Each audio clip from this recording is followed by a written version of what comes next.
Hello, good evening and welcome ladies and gentlemen to another week and with it another fantastic evening of racing in the iRacing Porsche Cup by CONSPIT, as brought to you on the premier sim racing platform available only on PC, known as iRacing. That's right ladies and gentlemen, we are back once again for another top split broadcast from our regular Wednesday slot at 1945 GMT, that's Greenwich Mean Time, alternatively Universal Coordinate Time at UTC, and we are here today for week 3 of the 2025 Season 3 campaign in Brazil at the Autodromo José Carlos Pache, or more commonly known as the Interlagos circuit. A circuit that spans the best part of 85 years of an incredible racing history. It is a circuit that has had one thing at its core throughout its entire history, and that is that it is a circuit that is absolutely ready to deliver drama, whether it be at the start, midway through, or all the way at the end of the race, and we can expect plenty of battling action and excitement today as our drivers do battle here in the top split broadcast. But as we get ready to race once again, well, let's take you through our schedule for tonight. And as we can see, at 1955, so in only 4 minutes' time, we're making the way to the grid for our 16-lap race here, all presented and live on YouTube at youtube.com, and search for Paul TX11 Walsh, and you'll be able to find it there. And in the commentary booth, you have myself. Well, I don't need an introduction technically, but my name is Paul Walsh, also known as TX11 or Britain a Spit, depending on what media you follow me on, and I will bring you all your racing action as it unfolds in what's expected to be a fine continuation from our double header in Belgium.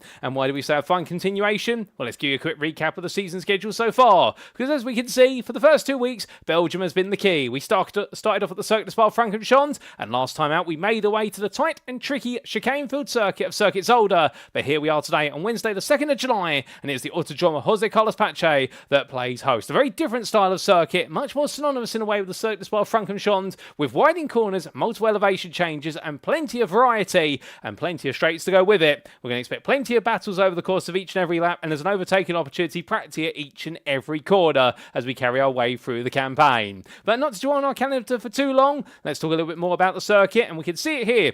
And our drivers will be racing around the Grand Prix layout. A big thank you to iRacing.com, not just for the simulator, but also the fantastic track maps that come with it. And this circuit, located in the neighbourhood of Interlagos, within the confines of Sao Paulo City, the capital city of the Brazilian state of Sao Paulo, and located, of course, in the country of Brazil. Well, it's a circuit that stood the test of time, and very little change has occurred to its layout over its extensive history, with the fact we do have 15 corners, many of them involving some rather unique camber changes throughout the corner, and also one of a very limited number of circuits in the world to run in an anti-clockwise direction on major international racing calendars, and therefore a circuit with all of its elevation changes, anti-clockwise nature, and all in between. It's an absolutely tiring but terrific circuit, and it presents a great test for our drivers to do battle on. But as we come into tonight, a quick reminder of the rules. Well, as we can see here, in terms of setup, it's open setups that our drivers will be running here, because we are in the open setup version of the iRacing Porsche Cup by CONSPIT. And as for the race, the grid shall be set via a closed qualifying session, which is currently ongoing and due to come to a close in the next 3 minutes.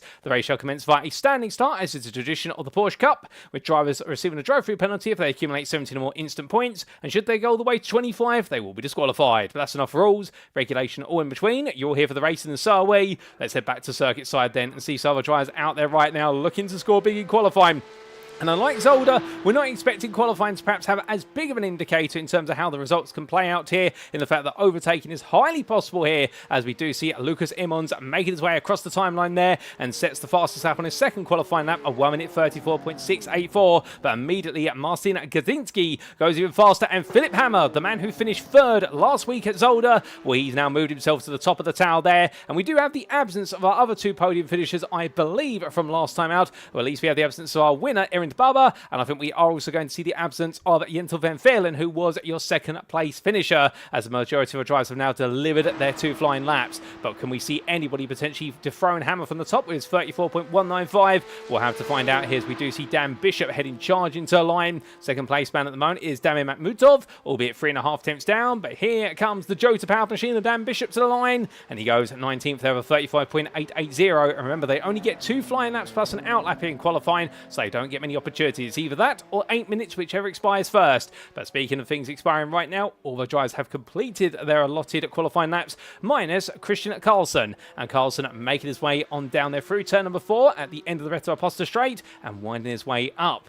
For those of you wondering about our strength for field, you can see the rounded up version of it in the top left corner of your screen at 3.9k. We're just shy of what it was in week number 2. Week number 2 for the top split, it was 3,963. Here today, it's 3,869, so slightly less and definitely not as high as our opener at the Circuit de Spa-Francorchamps of 5,644, but we definitely had some huge names on the grid for that season opener there, because we had the highest I-rating driver on iRacing at the time, Aaron Vasquez, who was just shy of 13,000 I-rating, and we had a couple of drivers as well with him who are over 10,000 I-rating there. We're not quite seeing those drivers here, but to be fair, we do have some huge stars in Porsche Cup racing, including Philipp Hammer and Damir Makhmutov, your top two there. And let's not forget the likes as well further down the order, Matt Strand, who at the moment is provisionally starting in 10th. Indeed, he's very handy when it comes to racing Porsche Cup cars, and a big thank you to the wonderful photography to be able to see his car on the thumbnail for today's broadcast. But as Carlson heads towards the timeline then, we're currently all the way down in 13th place. Can he go a little bit further here in the number 8? He'd like to get into the top 10. He crossed the line, and it's not going to be enough to improve, or is it? Yes, it is, and he jumps his way all the way up to third to Christian Carlson with 34.610, and he matches there the time of Martin Gadzinski, albeit he was faster by 10 thousandths of a second, and that's why he'll take that third place spot. Well, that then is qualifying complete, and what a way to end qualifying there, as we do see Kevin Palmer parked up, practicing a start there, the standing starts of course, and this Interlagos circuit being quite unique in the fact that the front couple of rows, they start on an uphill incline, so therefore they have to be careful not to let the car roll backwards, but they've also got to be smart not to cause the car to roll forward when they do get underway, and it's going to be a very interesting challenge for them here today. And as we do have qualifying come to a close, there's your provisional qualifying results on the left-hand side of your screen. We'll head to the grid very shortly. Well, big congratulations there to Philipp Hammer for putting it on pole by a sizable gap. And, well, I think we're going to head to the grid, ladies and gentlemen, and get our racing underway. And if you are tuning in right now, don't be shy. Feel free to say hi in the YouTube chat. We can see it, and we hope you're doing well today. And if not, hopefully the racing tonight will turn that frown upside down into a big old smile. But speaking of smiles here, who's going to have the biggest grin at the top of the grid? Well, it's going to be Philipp Hammer as we look to the grid for our week 3 top split broadcast in the iRacing Porsche Cup by CONSPIT. And it's Hammer who lines up on pole then ahead of Damir Makhmutov. On row number 2, it'll be the Polishman there of Martin Gadzinski for GTL VRT ahead of Norway's Christian Carlson. Then on row 3, we'll have Lucas Eamons from Germany ahead of the Dutchman of none other than David Simon Jr. And then we have on row number 4, the Brazilian on his home circuit. Can he score big? That is going to be Gabriel Gadil ahead of Asemo Yagzudu. And then we do have from the Turkish driver, the German of none other then Jan Gutzlaff ahead of Marco Vertenen, and then outside the top 10, continue our wave down through the order. Matt Strand starts in 11th there for Cube Controls Reparto course, just missing out on the top 10 start. Alongside him will be the driver of Nick Elsener, and then we do have on row number 7 Bjorn Eldberts ahead of Ayaz Vaziv, and following them on 15th place, it'll be the Dutchman of, I believe there, that is going to be Pim van Diemen. He'll be ahead of Ali Asher, with row number 9 going to the pairing of Bart Perret and Kevin Palmer, and then we will have completing the top 20 Dan Bishop and Carlos Alvarez Martinez. Outside that top 20, we've still got some more drivers to go. We'll have 3 more drivers. Our final full row of the grid of row number 11 will go to Oliver Holt and Pedro Ribeiro, and then Oliver Clark lines up last but by no means least. Well, the grid is set, the lights going on, ladies and gentlemen, and for 16 laps of racing, it's 1, it's 2, it's 3, it's 4,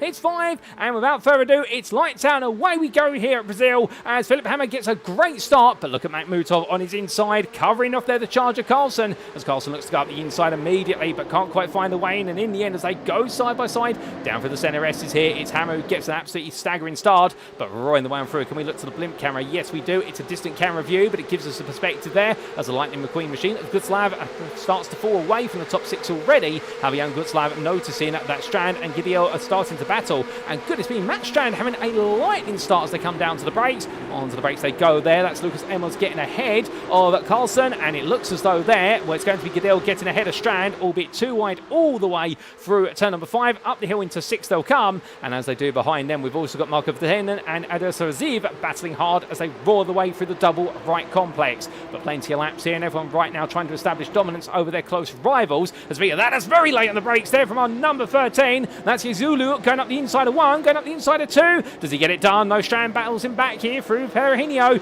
and coming out to turn number 9 and in towards 10. They'll be side by side here all the way into the hairpin. Nothing between them. great respectful racing here. Who's going to get the advantage? Will Strand on the outside. He'll have the inside there. If he can hold it into 12, he can't quite do it and has to let it go. And what a brilliant start there to recover from the places lost of Semel Yagzulu, who in the end losing 3 places at the start to gain 2 back in very quick succession. But with all that, we've also got some fighting further down the field there, as that's getting very squirrely between Kevin Palmer and Pedro Ribeiro as they head up the hill. And as they do, well, Oliver Holt right now trying to hold the outside line. He'll get back ahead, but Ribeiro will be in the toe of the 2 drivers as they roar their way past us for the first time to go onto a new flying lap. And well, right now it's any which way between these drivers as they come towards the line. 5 in a line now as they all defend the inside. A big lock up in the foreground of the camera, but Palmer looks one way, Holt looks the other, and Ribeiro looks a third way. And well, we've got a driver off there, and I'm trying to see who that is. I think that is Siraziv, who's had a bit of an altercation into turn number 1. I'll have to get a replay of that when we can. That's gone very wrong for him,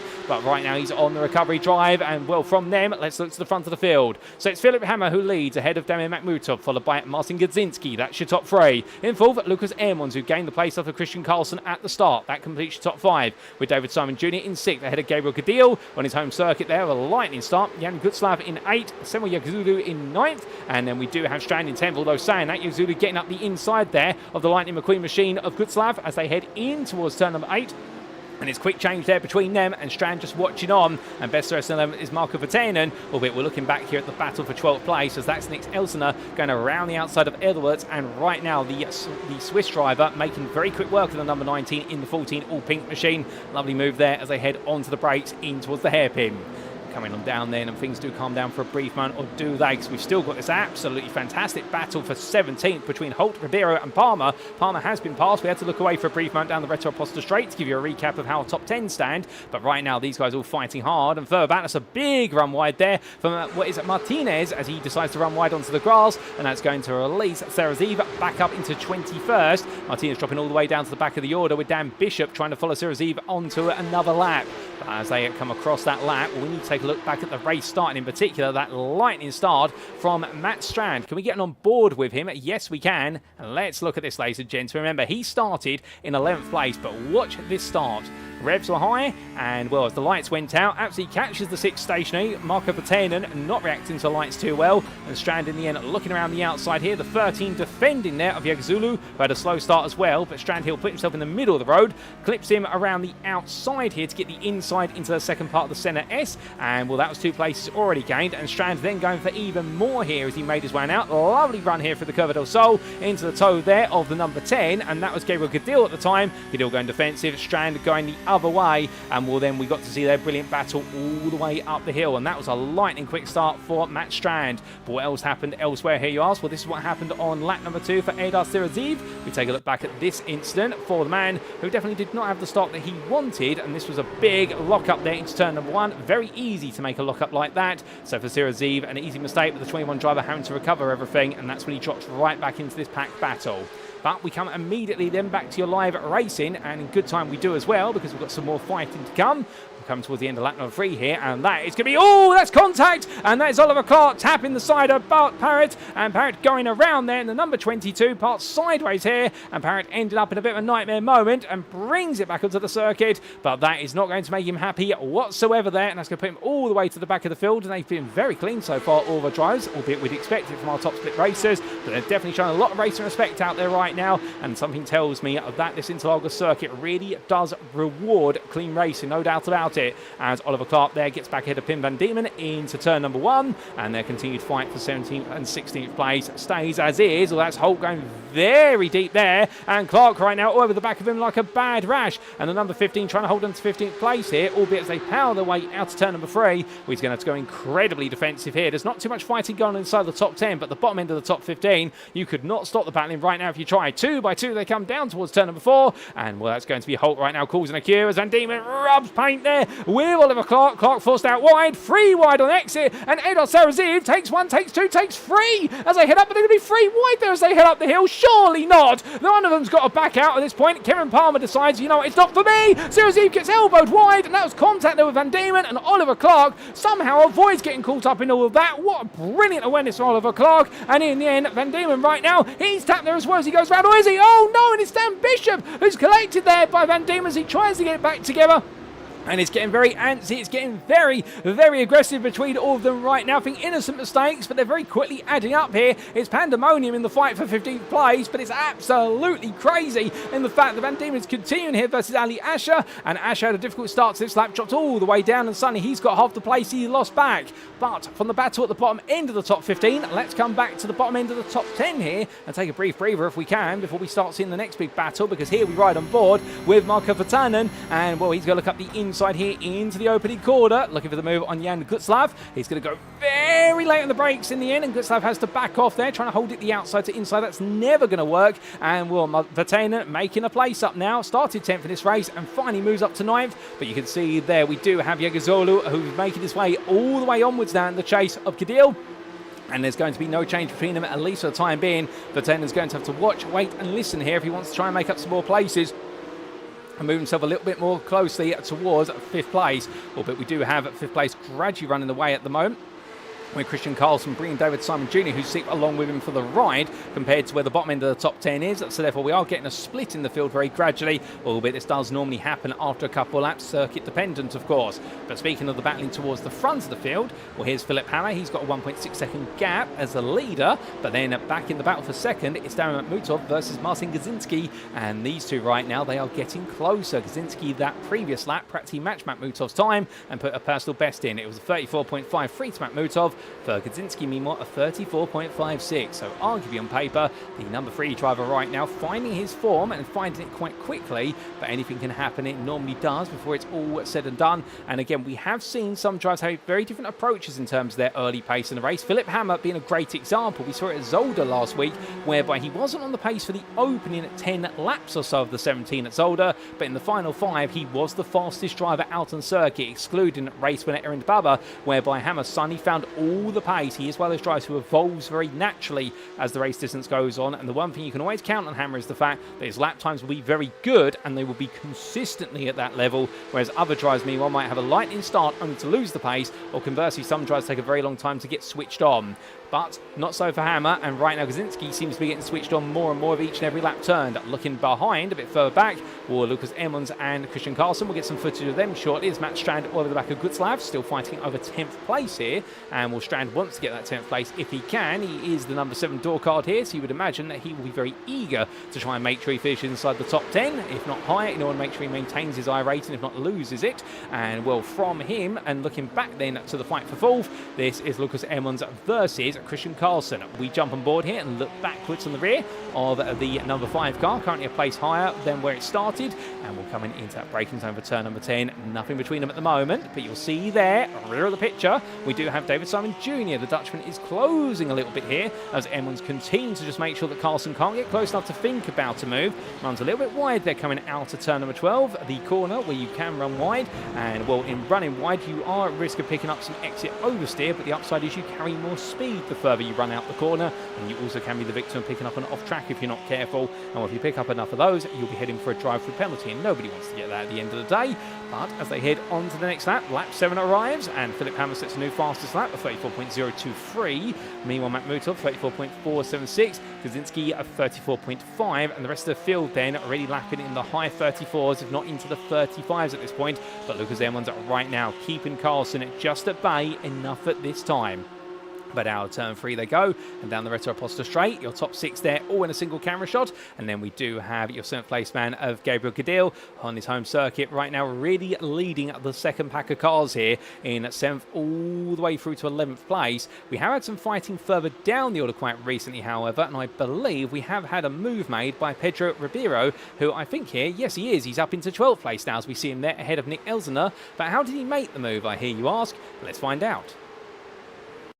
Now this was Ribeiro looking for a move then in towards turn number 1, firmly in the toe here behind Elsener as they roared the way across the line. And well, Nick Elsener in the end going out as wide as humanly possible there to give his rival the space and essentially say, right, you're committed to the inside line. But in the end, Ribeiro with the overspeed from the draft, making that move stick under braking into turn number 1. Classic move there, a lovely move from the number 2. So let's come back to your live racing, and as we do, well, Ribeiro right now trying to make more progress here, but definitely out of position compared to where he would like to be. But keeping in mind he started from the back of the field in 22nd place, really going for a bit of a last to first change arguably here, albeit whether that was by design or alternatively 2 off-track compounded laps in qualifying, whereby if you pick up an off-track in qualifying, it completely invalidates your lap. Well, that's a story he will know. We don't know the answer to that. What we do know the answer to is where is the battling out on the circuit, and right now it's the battle for 14th between a wounded Nick Elsener, who's got very much a lot of damage on the rear of the car, and Oliver Clark looking one way or the other, and side by side they come down towards turn number 1. It's going to be Elsener on the outside, Clark's on the right of your picture, and for Oliver Clark here, I think this is going to be a traditional pass into turn 1, and I don't think Elsener's got enough pace in that Porsche this time. I think it's sporting quite a lot of aero damage on the rear at least, and I suspect there might be some on the front as well. That front bumper does look raised slightly, and therefore Elsener not in a happy place. And in fact, we've got a replay of what happened to Elsener, and here it is, ladies and gentlemen. This was only moments ago.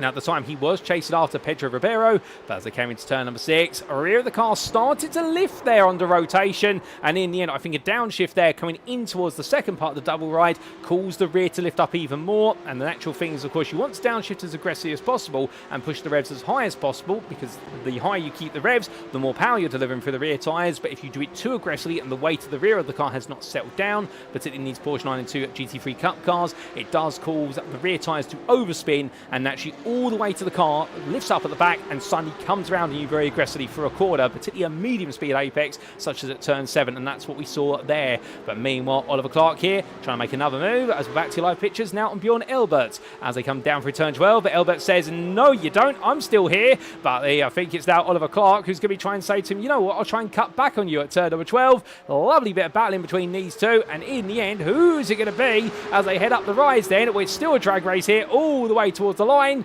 and they'll go on to lap number 9 shortly, but I think it's going to be Oliver Clark who, despite the fact he's sporting some rear bumper damage, well, right now the number 11 Porsche, you'd have to imagine, has got a much higher top end speed here. Look at the speed he's carrying. But here comes Edelbert's looking one way then the other, and also Elsener there looks to the inside. 3 wide they almost go. All bit staggered there into turn 1, but he goes very deep as Edelbert's, and in the end overcooks the corner, drops down to 15th place. Elsener gets through into 14th, and Oliver Clark will seal the deal for 13th. Great respectful racing between them, as we say hello there to Max Sim Racing in at the YouTube chat, and I hope you're doing well, Max, and well, we will catch you a little bit later on. But as we do see our drivers continue to push onwards, well, the battle for second, meanwhile, again, we have said before, there's a lot of fighting going on outside the top 10, but there's also plenty going on inside the top 10, and we do see here one of the Max Racing drivers, none other than Demir Makhmutov, making his way on down through at turn number 9 and in towards 10 and 11, but as he comes in towards the hairpin of turn number 10, well, right near for Makhmutov, well, Martin Magadinsky is staying very close to him and has been for some time, but there's nothing between these two right now.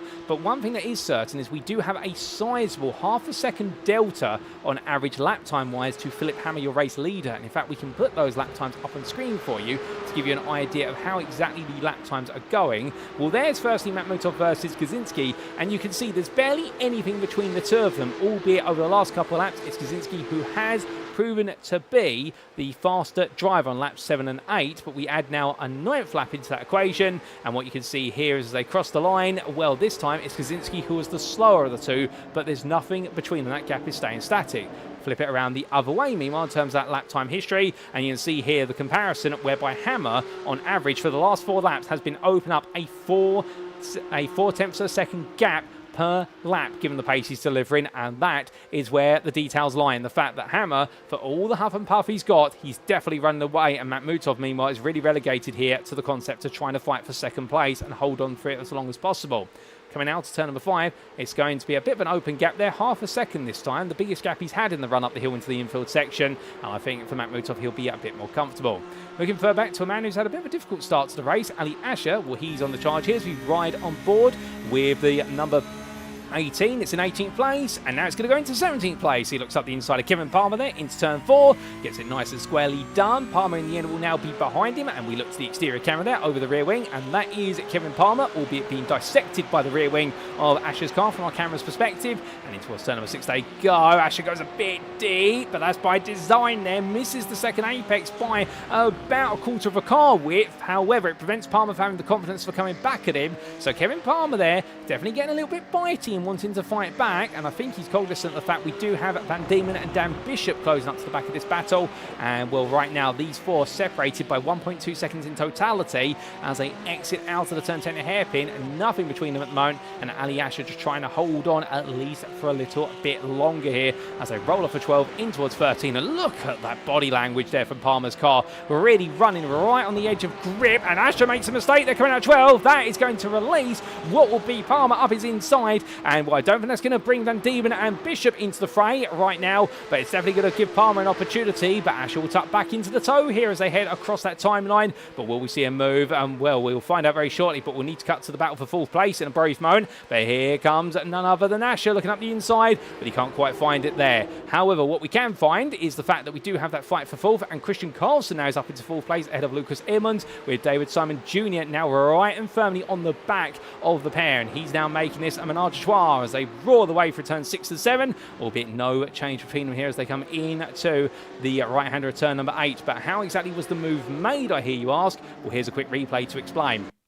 Now, this was none other than Christian Carlson making the move on Lucas Emmons, and it was Emmons running wide out of turn number 12, powering through that to survive the exit of the corner, and in the end, Christian Carlson just outrunning him to turn number 1 there. And, well, it was going to be Emmons trying to get back in the toe, but couldn't quite make it work out under braking. But as we come back there, well, Emmons again running a little bit wide there out of turn number 12, through 13 to go, but does not make the mistake of running wide out of 13 like he did on the previous laps. That's going to give him a bit more confidence, the fact that corner's not going to bite him any longer. And David Simon Jr., meanwhile, he's been a little bit understated as Simon Jr., and in fact, he's really been enjoying a solid run. We jump on board here with the number 12 driver, and I get the feeling that right now he could suddenly steal away a 5th place finish at the end of this race, perhaps even a 4th, because he's been very good on pace. He's not been aggressive at any point. He's been watching and waiting in the wings, as meanwhile, new fastest lap of the race from Pedro Ribeiro, a 33.820. Well, the man who started 22nd out of 23 starters, he's now opened up the tanks there in the number 2 car, albeit off camera, but he's showing that even midway through the race, he can absolutely deliver some phenomenal laps, and the lap times are continuing to tumble down for those not battling at the moment. Indeed, personal bests are being scored by many a driver, but Pedro Ribeiro, how far can he go before the racing is all said and done?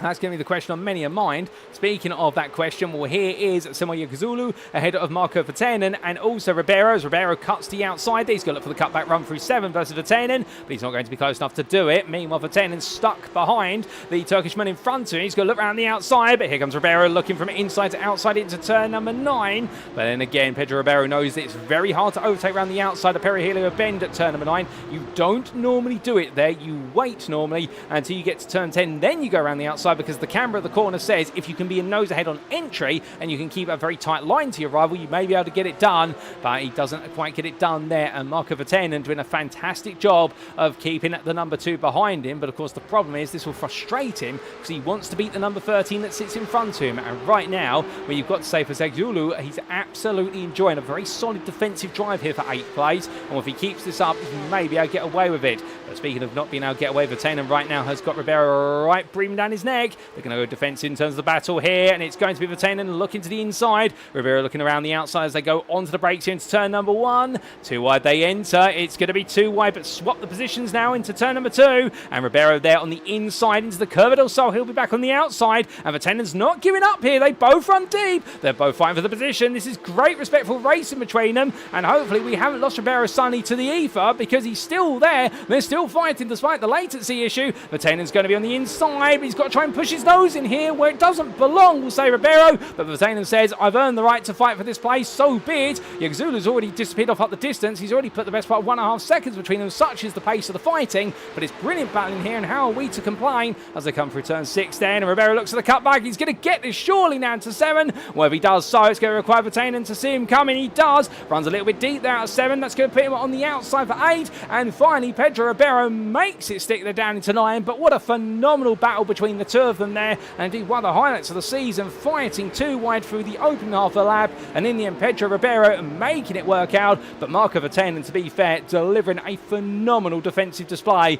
and that means that Sema Yagzulu has already opened up a 2-second gap to this pair. But look at this from Ribeiro, immediately being released, and now that he has been released, he is wiping off that gap that's been given to the number 13 in front. He's already slashed it back down to 1.3 seconds. Such is the pace he's delivering, and I wouldn't be surprised if there's been a small mistake from Yagzulu on that lap, because the gap's come down that quickly with only 4 corners. That is a little bit of a surprise. But what is not a surprise here is the fact that Christian Carlson is back under pressure again. He got ahead of Lucas Emmons after Emmons went wide out of turn number 13, but down in towards turns 3 and 4 they go. Starting with turn number 3, of course, at the Curve del Sol. And right now, Lucas Emmons close, but is he close enough to think about a move here down the Reto Aposta straight? The answer seems to be no, he's not.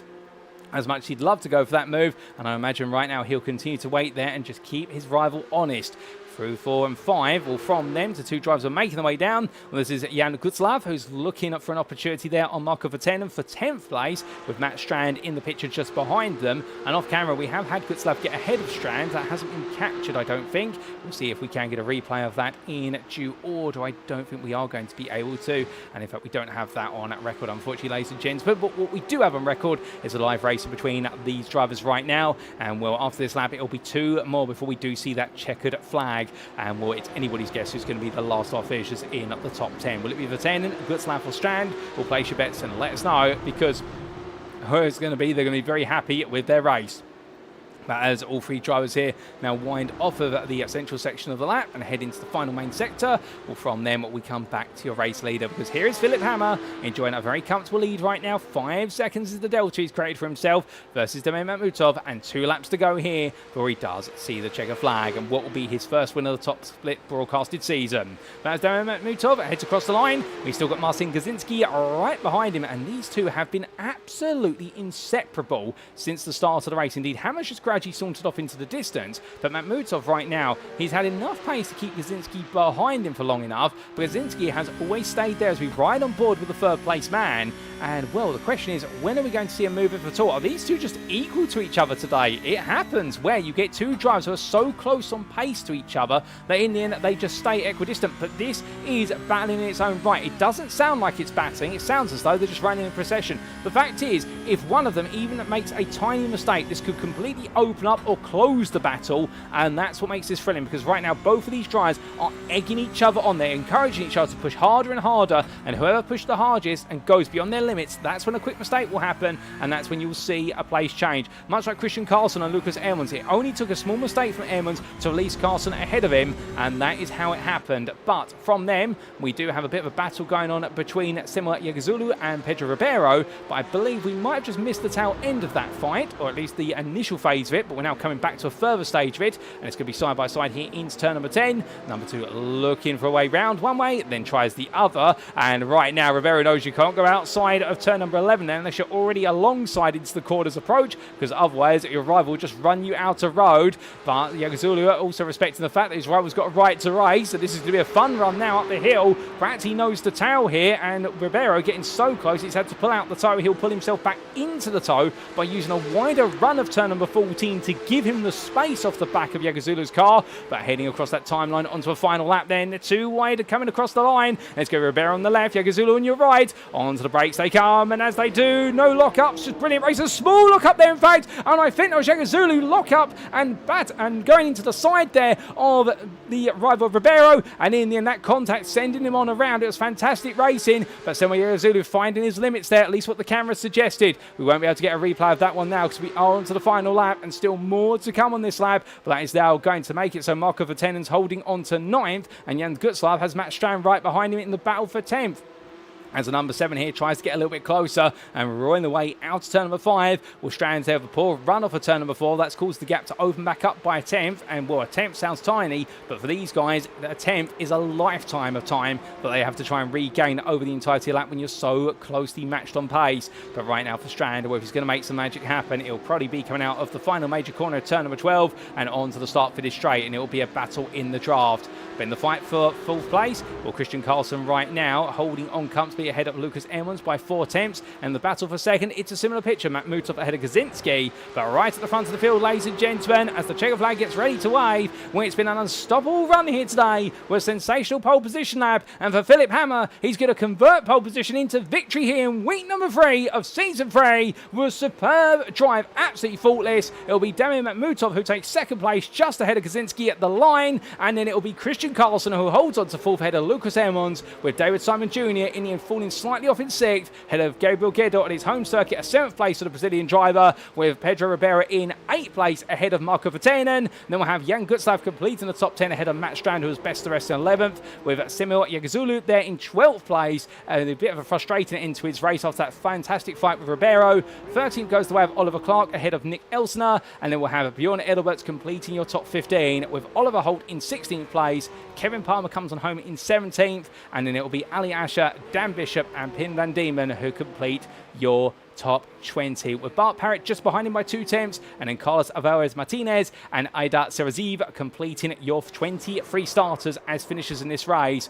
Well, goodness me, what a race from lights out to checkered flag, ladies and gentlemen. Superb racing all the way through and through at Interlagos. And as we said, Interlagos always generates fantastic racing, and with it a little bit of drama. But we're going to take a quick look back at the incident between Ribeiro and Simon Yagazulu just to see what happened there. Now we have a bit of a breather, and this was the on-board here. We ride on board with Yagazulu, just listen in.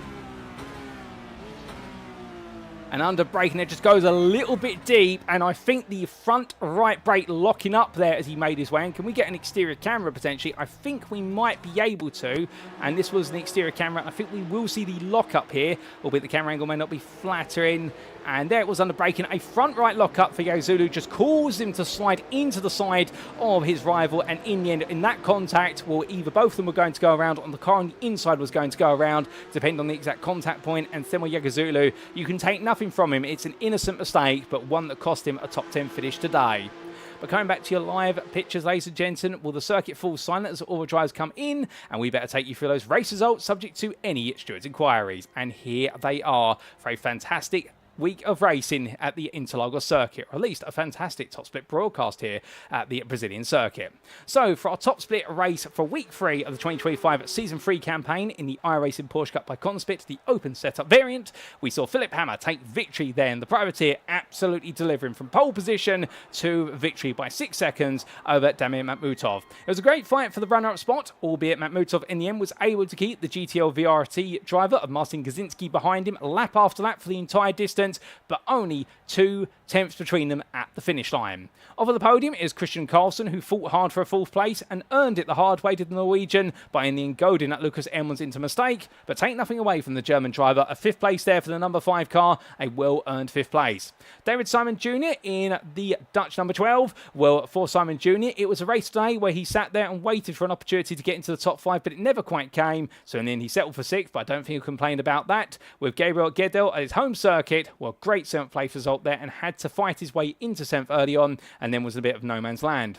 8th went the way of Pedro Ribeiro there, who started in 22nd place and carved his way through the field in the number 2 for the Portugal outfit. A brilliant drive there from him, head of Marco Vatanen, and well, the Finnish driver there having a great battle between himself and Jan Gutslav and Matt Strand, but in the end he came out on the top of the 3 of them. Speaking of Jan Gutslav, he rounded off your top 10, and then we did have the Cube Controls Reparto course drive from Norway of Matt Strand, best of the rest in 11th. He'll be a little bit disappointed not to have claimed a top 10.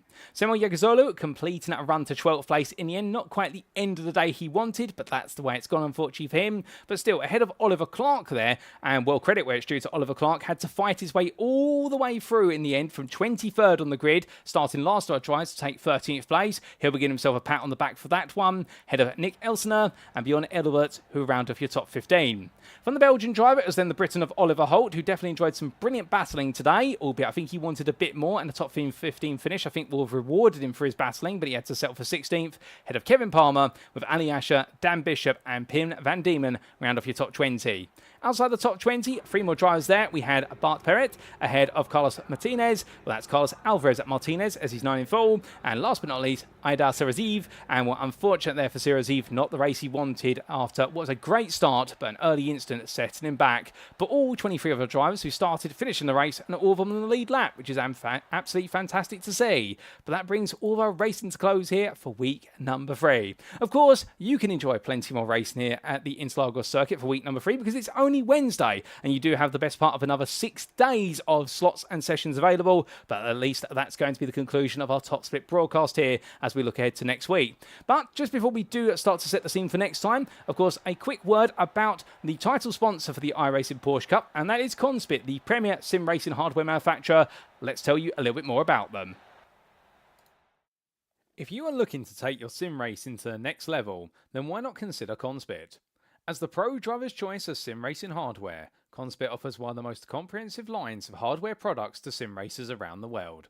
Whether you're in the market for wheelbases, steering wheels, pedals, peripherals, or rigs, CONSPIT's extensive experience in the motorsport industry means every one of their products is fine-tuned for success at the highest level.